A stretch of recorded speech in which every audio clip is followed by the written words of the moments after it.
ফের বিচ্ছেদের জল্পনা উস্কে দিলেন টলিপাড়ার আরও এক অভিনেতা। কি বললেন তিনি তার বৈবাহিক জীবন নিয়ে, শুনে নিন তার মুখেই। হাই বন্ধুরা, আমি ঋষি কৌশিক।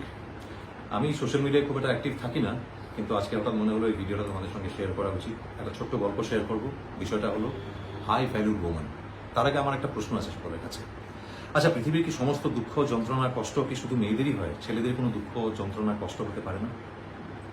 তোমরাই জানিও কমেন্ট সেকশনে, উত্তর অপেক্ষায় থাকবে। আচ্ছা, এবারে গল্পটা আছে। একটা ছেলে আর একটা মেয়ের বিয়ে হয়, কিন্তু বিয়ের আগেই যখন আলাপ হয়, ছেলেটি প্রথম থেকেই বুঝতে পারে যে মেয়েটির সঙ্গে তার আকাশ পাতাল ফারাক মানসিকতার। ছেলেটি যেরকম নিজে একটা সাদাসিধে লাইফস্টাইল লিড করে, মেয়েটি কিন্তু একটু উড়নচণ্ডী, একটু বেপরোয়া, তার চালচলন পছন্দ ছিল না। ওই জন্য সে প্রথমেই রিলেশনে যেতে চায় না, কিন্তু মেয়েটি তাকে ইনসিস্ট করে রিলেশন থাকার জন্য। তারপর যখন তাদের বিভিন্নভাবে ব্রেকআপও হয়, মেয়েটি সবসময় তাকে মানিয়ে গুছিয়ে আবার তার কাছে আসার চেষ্টা করে, যা বলে যে আমি নিজেকে বদলে নেব। এবার তোমরা ভাববে যে একজনকে বদলে নিয়ে রিলেশনে রাখা কি ঠিক? একদমই ঠিক নয়। ছেলেটি কিন্তু চাইনি সেটা করতে, বরঞ্চ মেয়েটি বিভিন্নভাবে কথা দিয়ে ফলস প্রমিস করে যে আমি নিজেকে বদলে নেব, আমি নিজেকে শুধরে নেব, এইসব কথা বলে সে ছেলেটির সঙ্গে রিলেশনটা কন্টিনিউ করে। ছেলেটি কিন্তু বলেছিল যে এরকমভাবে আমাদের বিয়ে হওয়া ঠিক হবে না, লেটস পার্ট আওয়ার ওয়েজ। কারণ বিয়ের পরে অনেক কষ্ট করে সেগুলো আলাদা করার থেকে আমাদের এখনই আলাদা হয়ে যাওয়া। কিন্তু মেয়েটি সেটা মানেনি, কারণ তার পেছনে তার অন্য স্বার্থ ছিল, যেটা ছেলেটি বুঝতে পারেনি। এনিওয়ে, ঘটনাক্রমে দুজনের বিয়ে হয়। বিয়ের পর 6 মাস মোটামুটি কেটে যায়, কারণ সেটা একটা হানিমুন পিরিয়ড বা একটা হাওয়ায় ভাসা পিরিয়ডের মতো। 6 মাস পর থেকে ছেলেটি বুঝতে পারে যে মেয়েটি নিজেকে বদলানো তো দূর, সে নিজেকে উল্টোভাবে বদলাচ্ছে, আরও বেশি তলাতলে বেপরোয়া হয়ে যাচ্ছে। তার নিজের মতো করে একটা অন্য লাইফস্টাইল সে লিড করছে। প্রথম ছেলেটি বুঝতে পারে না, মতের অমিল হলেও ডিটেলগুলো বুঝতে পারে না।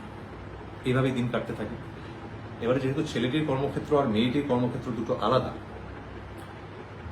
মেয়েটি নিজের কর্মক্ষেত্র বাদেও একটা সেকেন্ডারি ক্যারিয়ার শুরু করে ছেলেটির কর্মক্ষেত্রে।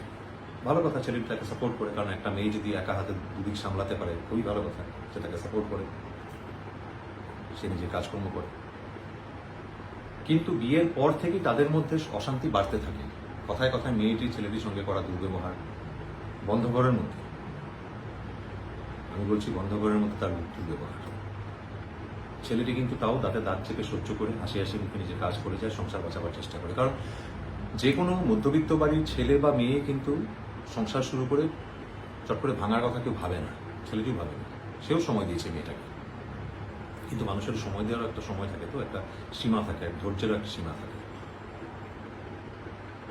কথায় কথায় ছোটখাটো কথায় খালি ঝগড়া করা, নিজের এস্টাবলিশমেন্ট নিয়ে ছেলেটাকে বোস্ট করা যে আমি এই করেছি, আমি এই চাকরি করি, ওই করি, ভালো কথা। ছেলেটি মেয়েটাকে কিন্তু অ্যাপ্রিসিয়েট করে যে তুমি নিজের কর্মক্ষেত্রে নিজেই এরকম এস্টাবলিশ, এটা খুব ভালো কথা। কিন্তু সংসার তো এইভাবে হয় না। কিন্তু মেয়েটি সংসারও চায় অবশ্য, আর তার সঙ্গে সঙ্গে তার নিজস্ব বেপরোয়া লাইফস্টাইলটাও লিড করা চায়। বলে না, স্বভাব বদলায় না, মেয়েটিরও বদলায়নি। আচ্ছা, তোমরা বলো তো, কখনো বছরে 2-1 অকেশনে খালি শাড়ি পরে, মাথায় বড় টিপ নিয়ে, সিঁথিতে সিঁদুর নিয়ে, এদিকে খুব করে সিগারেট খাওয়া, অফিস আওয়ারের পর তার অন্যান্য পুরুষ বন্ধুদের সঙ্গে সে বাইরে গিয়ে ড্রিঙ্ক করে পার্টি করা, এগুলোই কি হাই ভ্যালুড ওম্যানের পরিচয়? ছেলেটির খবর তো কখনো নেয়নি, খালি খবরদারি করে গেছে। ছেলেটির স্পেসে কিন্তু মেয়েটি সবসময় ইনভাইট করে, কোন কোন বন্ধু বান্ধব কার সঙ্গে কোথায় গেল, কোথায় কি করছে, সব জানা চায়। ছেলেটি কিন্তু কখনোই মেয়েটির স্পেসে নাক গলায়নি। তার কোন বন্ধু বান্ধব, কে কোথায় থাকে, কি করছে, কোথায় যাচ্ছে, কিচ্ছু বলে না। মনে মনে খারাপ লাগলেও কিছু বলে না, কারণ তাতে সংসার অশান্তি বাড়ত, আর ছেলেটা অশান্তি চাইতো না। সে বছরের পর বছর এরকম যন্ত্রণা বুকের মধ্যে নিয়ে কিন্তু হাসি হাসি মুখে কাজ করে গেছে, নিজের সংসারটা বাঁচাবার চেষ্টা করে গেছে। আর তার সুবিধা কিন্তু মেয়েটি দিনের পর দিন নিয়ে গেছে। এর মধ্যে 12টা বছর কেটে যায়, একটা যুগ। এর মধ্যে কিন্তু 12টা বছর ছেলেটির জীবন থেকে চলে গেছে। সে যখন আর পারছে না, সে মেয়েটিকে বোঝায় এইভাবে আর সম্ভব না, এরকমভাবে ক্যারি ফরওয়ার্ড করা ছেলেটির পক্ষে সম্ভব না। প্রয়োজনে তাকে তার নিজের জীবনটা শেষ করে দিতে হবে। এই কথাটা শোনার পরেও কিন্তু মেয়েটি বেপরোয়াভাবে একটাই কথা বলে যে তুমি তোমার মতো থাকবে, আমি আমার মতো থাকবো। এটাই কি হাই ভ্যালুড ওম্যানের পরিচয়? তোমরাই বলো। মেয়েটি সংসার ছেড়ে যেতে চায় না, কারণ তার ইকোনমিক লায়াবিলিটি বেড়ে যাবে। বরের বাড়িতে থেকে বরের ঘাড়ে কাঁঠাল ভেঙে নিজের লাক্সারি লাইফস্টাইল লিড করাটা কতটা ইজি সেটা মেয়েটা খুব ভালো করেই জানে। এটা যে কোনো সাধারণ বুদ্ধিমান মানুষ নিজেই বুঝতে পারবে বাস্তবটা কি। কথায় কথায় ছেলেটিকে খবরদারি করা, ছেলেটির উপরে স্টক করা, কোথায় যাচ্ছে কি করছে, অথচ নিজেই নিজের মতো করে একটা লাইফস্টাইল লিড করছে। এইভাবে তো কোনো সংসার হতে পারে না।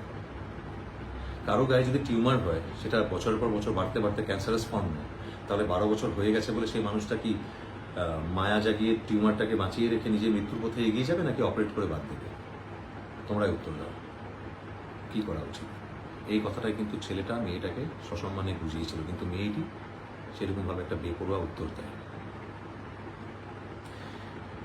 নিজেই একটা হাই স্যালারির পোস্টে চাকরি করার পরেও সেই টাকায় নিজের লাক্সারিয়াস লাইফস্টাইল লিড করা, নিয়মিত দামি দামি শপিং করা, দামি মেকআপ, ব্র্যান্ডেড জামা কাপড়, লাক্সারিয়াস জিমে গিয়ে মেম্বারশিপ নিয়ে নিজের লাক্সারি লাইফস্টাইল লোককে দেখানো, এগুলোই কি হাই ভ্যালু উমেনের পরিচয়? আর সেই মেয়েটি ছেলেটিকে বাইরে বদনাম করার বাদেও নিজেকে এমন সুগার কোট করে রেখেছে এতদিনে যে তার মতো লক্ষ্মীমন্ত আর সংসারী মেয়ে পৃথিবীতে দ্বিতীয় একটা হয় না। হয়তো সত্যিই হয় না, এরকম দুমুখ মেয়ে হয়তো হয় না কোথাও।